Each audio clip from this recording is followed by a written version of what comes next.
विविध भारती।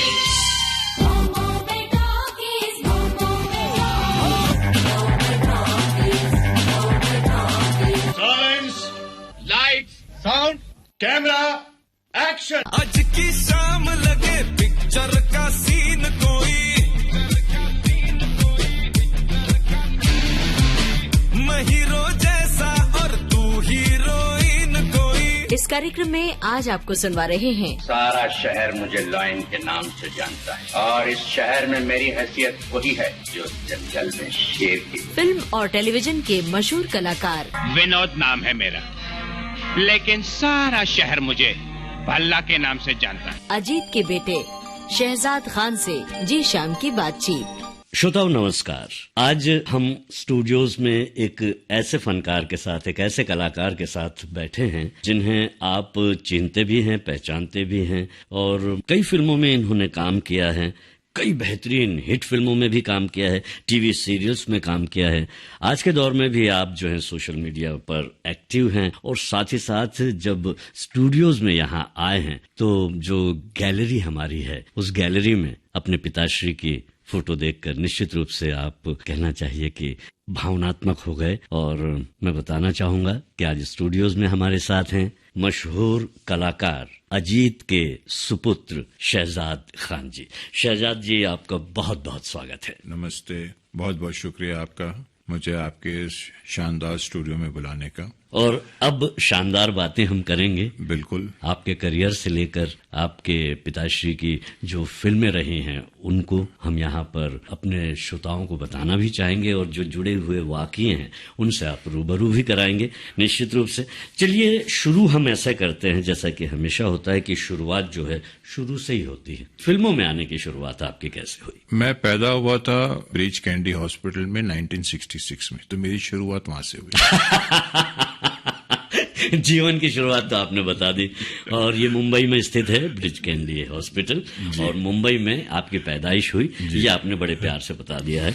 और अब जो है शानदार जो आपका करियर रहा है और जो फिल्मों में आपने पदार्पण किया वो किस तरह से किया, कब किया? जैसे ही हमने कॉलेज में दाखिला लिया वैसे ही आप बचपन से फिल्म का बहुत शौक था, एक्टिंग का। मुझे याद है एक वाकया मैं आपके साथ शेयर करना चाहूंगा कि मेरे डैडी की एक फिल्म थी वारंट, देव साहब के साथ जी। उसकी शूटिंग महबूब स्टूडियो में चल रही थी, तो मुझे डैडी ने बुलाया था, तो मैं महबूब स्टूडियो गया। घर के हमारे वहीं रहते थे माउंट मैरी पे, बैंड्रा जी। गलती से मैं देव साहब के कमरे में चला गया और देव साहब के कमरे में जाके वहां पर मैं अपने डैडी की नकल कर रहा हूँ, ये वो। तो देव साहब अंदर आए और चुपके से देख रहे थे। फिर मुझे आके बोले, बेटा तुम किसके बच्चे हो? मैंने बहुत ही उससे कहा, मैं अजीत साहब का बेटा हूँ। आओ, तो ये इनका कमरा नहीं है, वो उनका वो कमरा, आओ मैं तुमको ले जाता हूँ। ले गए मुझे। फिर उन्होंने डैडी से कहा कि ये देखना, ये बड़ा होके एक्टर जरूर बनेगा। आईने के सामने खड़े होके कुछ बड़बड़ा था। तो मोस्टली एक्टर लोग ये होते बेचारे जो आईने के सामने खड़े होके बड़बड़ाते हैं। बेचारे? हाँ, मैं तो बेचारा ही कहूंगा, क्योंकि all that glitters is not gold. और हम लोग की लाइफ जो होती है, शेल्फ लाइफ, वो बहुत ही मुख्तसर सी होती है। पहले भी जो दौर था, अब तो बहुत ज्यादा टफ हो गया है सरवाइव का। मेरे वालिद मरहूम हमेशा कहते थे कि बेटा एक्टिंग की दुकान जितनी लंबी चले उतना एक्टर जिंदा रहता है। कुछ एक्टर्स आते हैं, एक फिल्म हिट होती है, फटाफट 50 फिल्में साइन कर लेते हैं, 2-5 साल में वो बर्न आउट हो जाते हैं। तो वो बात मुझे उनकी बहुत अच्छी लगी। फिर जब पूरी तरह से मुझे लगा कि अब मुझे एक्टिंग करनी चाहिए, इस फील्ड में उतरना चाहिए, जुनून था मुझे। ये नहीं शौकिया एक्टर बनना नहीं चाह रहा था मैं, या मेरे वालिद साहब एक्टर थे इसीलिए। उसका जो लाभ तो आपको मिला होगा ना? मुझे लाभ नहीं, दुर्लाभ मिला। दुर्लाभ क्या है बताइए? दुर्लाभ ये है कि जब मैंने फादर से कहा कि डैडी मुझे एक्टर बनना है, तो सबसे पहले उन्होंने मुझसे कहा कि मैं तुम्हारे लिए कोई फिल्म नहीं बनाऊंगा। घर पे भी ऐसी बात करते थे? हाँ, तो और ऐसी जिसकी जैसी आवाज होगी वो वैसे ही बात करेगा। वहीं मुझे थोड़ा सा धक्का लगा। और तुम जहां भी जाओगे अपना नाम लोगे, मैं तुम्हारे लिए कहीं फोन नहीं करूंगा, कहीं सिफारिश नहीं करूंगा। ये एक्टर बनना है, you are on your own, it is one man industry. तो मैंने सोचा यार ये इतना लंबा मोनोलॉग क्यों दे रहे मुझे। तो साहब पता चला कि उनके बहुत ही अजीज दोस्त थे जिनका बेटा ओवरनाइट स्टार बना था और फिर वो अचानक फ्लॉप हो गया। तो वो डर वो उनके दिमाग में फियर साइकोसिस कह सकते वो बैठ गया था। अगर वो पठान है तो मैं भी पठान का बेटा हूं, तो हम तो पठान लोग को हम लोग तो दिल से सोचते हैं, अकल तो हमारे पास होती नहीं है। ऐसा आप कह रहे हैं? हाँ, मैं कह रहा हूं क्योंकि हम पश्तून पठान है। मैंने कहा ठीक है, मैं आपका नाम नहीं लूंगा, किसी को बोलूंगा नहीं, अपना स्ट्रगल करूंगा। तो उस वक्त मुझे याद है फोटो सेशन कराना पड़ता था जी, प्रोड्यूसर्स को दिखाने के लिए। तो अपने दोस्तों से किसी से 200 का 500, क्योंकि हमारा पॉकेट मनी होता था 100 रुपए महीना। अब 100 रुपए महीने में क्या होता है? उस समय तो होता होगा कुछ नहीं होता है। दोस्तों ने काफी सपोर्ट किया। हाँ। कड़की के जमाने के दोस्त थे, उसमें से एक हमारे सलमान खान भी थे। तो सबसे पैसा इकट्ठा करके मैंने एक पोर्टफोलियो किया, मड आइलैंड जाके और वो फोटो सेशन पूरा कर आके फोटोज आ गए। फिर साहब हमारी स्ट्रगल शुरू हुई। तो उस वक्त स्क्रीन पेपर आता था फिल्मी। हाँ, उससे पता चलता था कि सो एंड सो प्रोड्यूसर की पिक्चर शुरू हो रही है, तो बहुत आसान हो जाता था। फिर और एक फिल्म इंडिया एक डायरेक्टरी आती थी जिसमें फोन नंबर्स होते थे। अक्सर फोन करो तो यही सुनने को मिलता था, साहब बाथरूम में है। फिर फोन करो तो पता साहब निकल गए, ठीक है। लेकिन कभी कभी साहब फोन भी उठा लेते थे। तो मैंने फोन किया अर्जुन हिंगोरानी साहब को। अर्जुन हिंगोरानी जी, कहानी किस्मत की। कहानी किस्मत की और भी बहुत सारी फिल्म, बहुत बड़ी हिट फिल्में बनाई है। हाँ, आप समझिए कि धर्म जी के करियर बनाने में उनका बहुत बड़ा हाथ रहा। बिल्कुल, लगभग उनकी हर फिल्म में धर्मेंद्र जी रहते थे। उनको फोन किया तो बोले तुम 5 बजे रूप तारा स्टूडियो आ जाना। अब वो था दादर में, तो किसी भी तरह हम दादर पहुंचे। उसके बाद वहां वेट कर रहे तो अर्जुन जी का पता नहीं, एक साहब आए मेरे पीठ पे पीछे से टैप किए, बोले ऊपर एक साहब है वो आपको बुला रहे हैं। तो बोला ठीक है।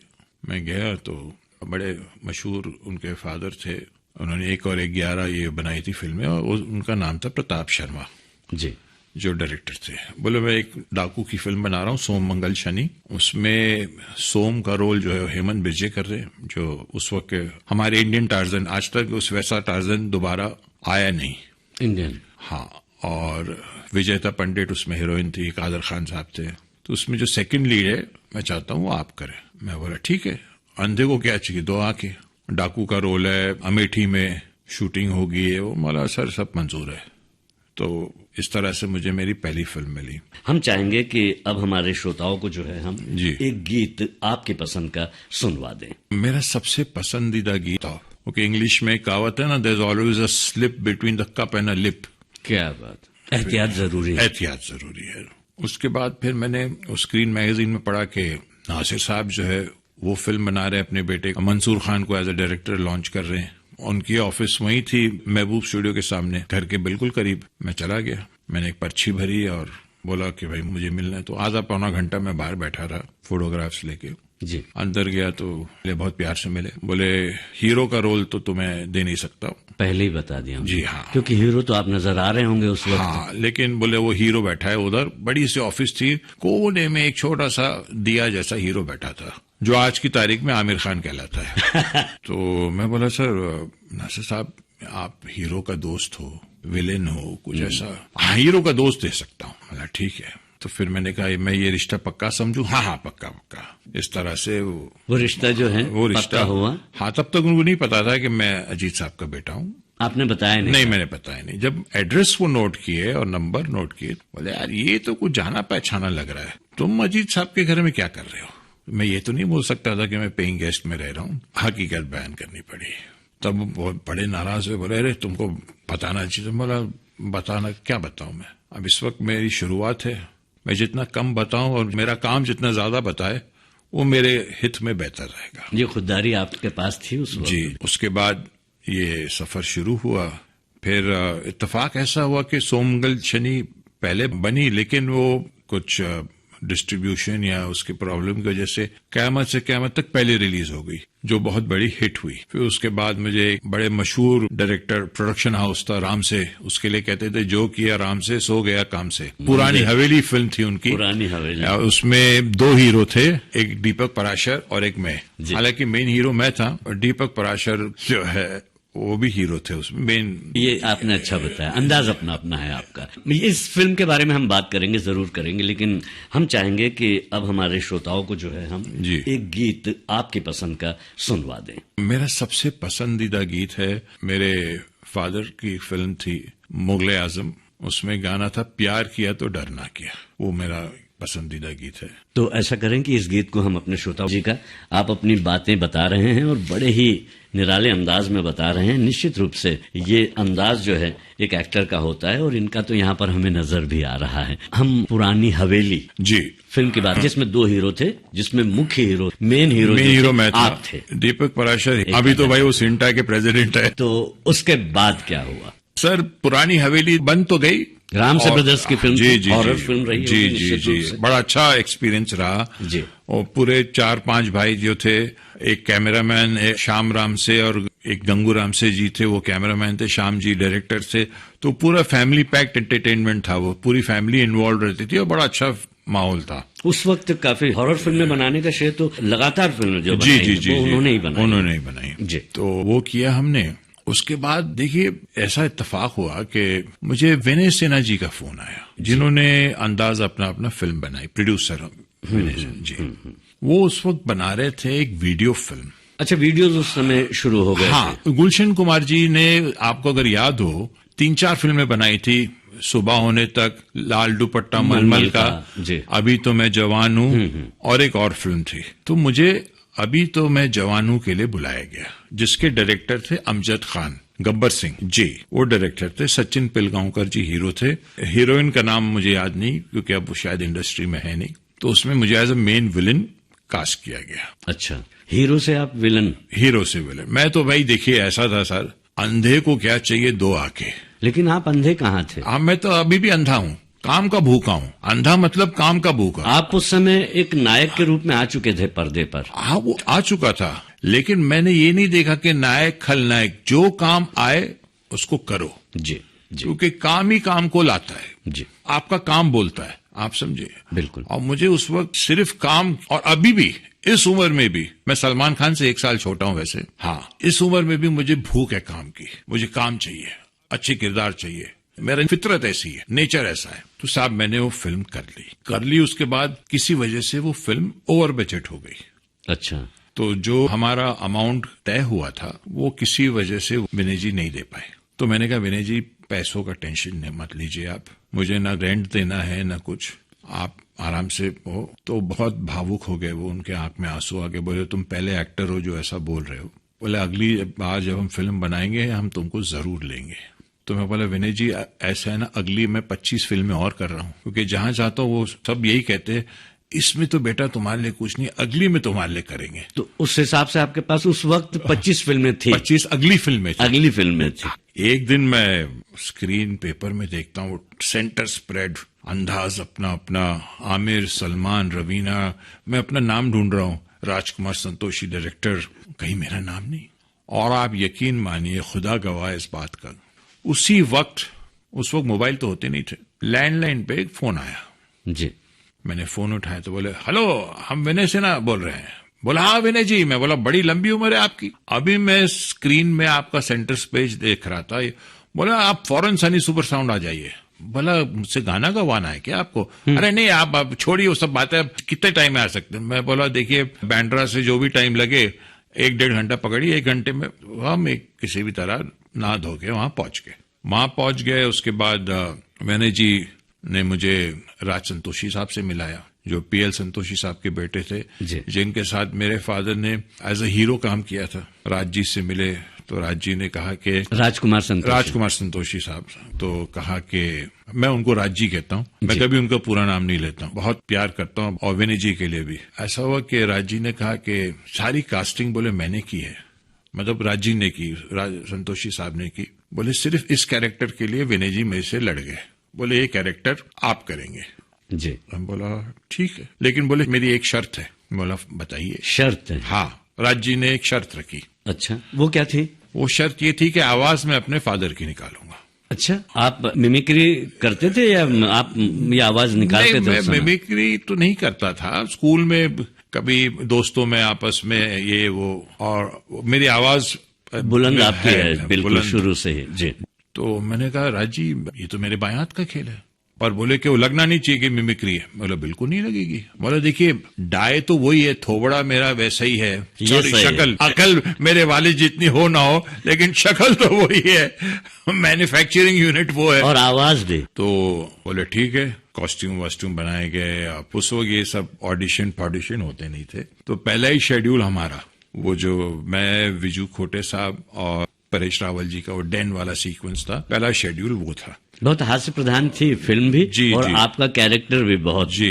अच्छा आपने निभाया था। मैंने कुछ नहीं किया सर उसमें, मैंने सिर्फ जो डायरेक्टर ने कहा ना वही किया। राज जी जो है जितने अच्छे डायरेक्टर है उससे बढ़िया एक्टर है, वो एक एक किरदार की एक्टिंग करके बताते हैं। मैं उनको फॉलो करता बस, उनके एक्सप्रेशंस, उनका ये उनका वो, आवाज तो मैं निकाल सकता था, लेकिन बाकी जो करके बताते थे मैंने कहा कुछ मत कर बेटा, ज्यादा दिमाग मत लगा, फॉलो कर लो। और वो मैंने रास्ता अपनाया। और वो फिल्म जो है उस वक्त जब शूटिंग चल रही थी, 2 महीना शूटिंग चले, 3 महीना शूटिंग बंद, 91 में शुरू हुई, 94 में रिलीज हुई। इतना टाइम लगा उस फिल्म जी। उसमें हाईलाइट तो आपको ये बताना चाहता हूं मैं कि फिल्म का प्रीमियर था, उसमें ना हीरो ना हीरोइन, ठीक है, सिर्फ मैं और विजू, डायरेक्टर साहब भी नहीं थे, और मीनाक्षी शेषाद्री जो उस फिल्म में है नहीं। जी। तो इस तरह से प्रीमियर हुआ, और पोस्टर्स जो है बहुत ही मुख्तसर से पोस्टर्स लगाए गए थे। बहरहाल प्रचार प्रसार कुछ भी इस तरह से नहीं था उसका, कोई ज्यादा प्रचार नहीं। 4 पोस्टर्स देखे मैंने, वो भी विनय सिन्हा जी के घर के सामने, समझ गए, उनके घर के सामने की दीवार पे 4 पोस्टर लगे थे बस। एक्टर मजदूर होता, उससे ज्यादा कुछ नहीं होता है।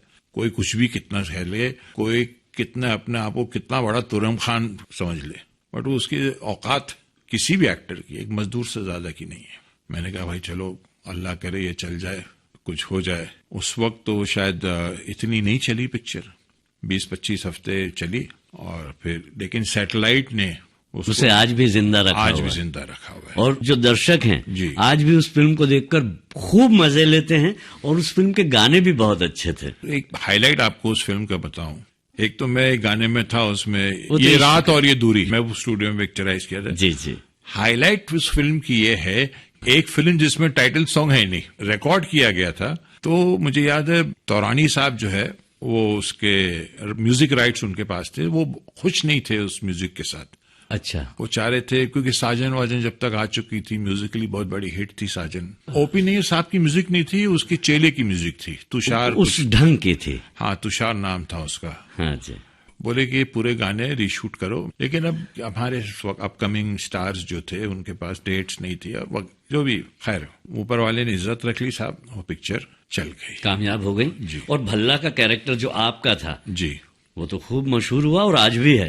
विनोद नाम है मेरा, लेकिन सारा शहर मुझे भल्ला के नाम से जानता है। सर ऊपर वाले ने इज्जत रख ली। वो जैसे मैक मोहन साहब ने इतनी सारी फिल्में की, लेकिन सांभा जो है वो मरते दम तक लोग उनको सांभा ही कहते थे। एक डायलॉग से वो आज तक हैं, जबकि जी। कई फिल्में की हैं उन्होंने, कितनी सारी फिल्मों में एक से। ही डायलॉग था उनका, वो एक ही डायलॉग। पूरे 50,000। जबकि अल्लाह का शुक्र है कि अंदाज अपना अपना में मेरा पैरेलल ट्रैक था, लगभग पूरा साथ में चल रहा हाँ। था। आज की तारीख में सलमान खान के साथ या आमिर खान के साथ एक पैरेलल ट्रैक लेके चलना, इट्स नेक्स्ट टू इम्पॉसिबल।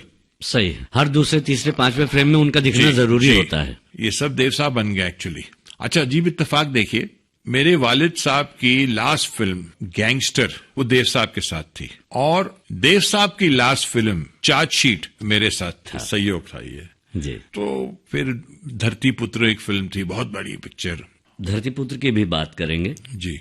आप समझ गए होंगे कि मैं कौन सी बात करने वाला हूँ। मैं गानों की बात कर, ये रात और ये दूरी हम सबकी मजबूरी। हमारी मजबूरी नहीं है, ये तो हमारे लिए बहुत अच्छा है, आपकी तरफ से तोहफा है हमारे श्रोताओं के लिए कि आपकी पसंद का गीत उन तक पहुंच रहा है। तो आइए इस गीत को हम भी सुनते हैं और अपने श्रोताओं को भी सुनते हैं। अच्छी अच्छी बातें कर रहे हैं, बड़े ही हल्के अंदाज में, एकदम सामान्य अंदाज में। ऐसा लग रहा है जैसे कि वो आपसे काफी दिनों से जो है परिचित हैं, हमसे परिचित हैं, और अपनी तमाम बातों को बड़े ही अंदाज के साथ बता रहे हैं। यहाँ पर हम अभी तक बात कर चुके हैं कयामत से कयामत तक, फिल्म अंदाज अपना अपना, और धरती पुत्र की इस गीत के पहले हम बात कर रहे थे। तो आप बताइए कि धरती पुत्र से जो संबंधित आपका जो एक अनुभव रहा है वो किस तरह का रहा है? धरती पुत्र से बहुत सारी जगहों पे घूमने का मौका मिला।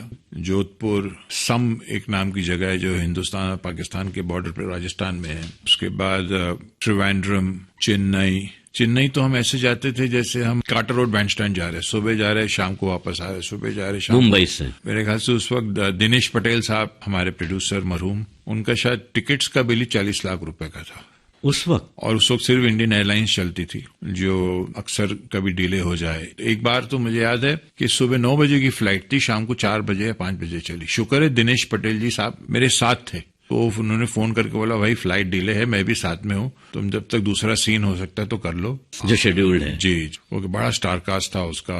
ऋषि कपूर साहब, मामूटी साहब थे साउथ के, जी जी, फराह थी, डैनी साहब, रजा मुराद, ये सब बड़े बड़े धुरंधर एक्टर्स थे। क्या बात। उसमें हम एक न्यू कमर।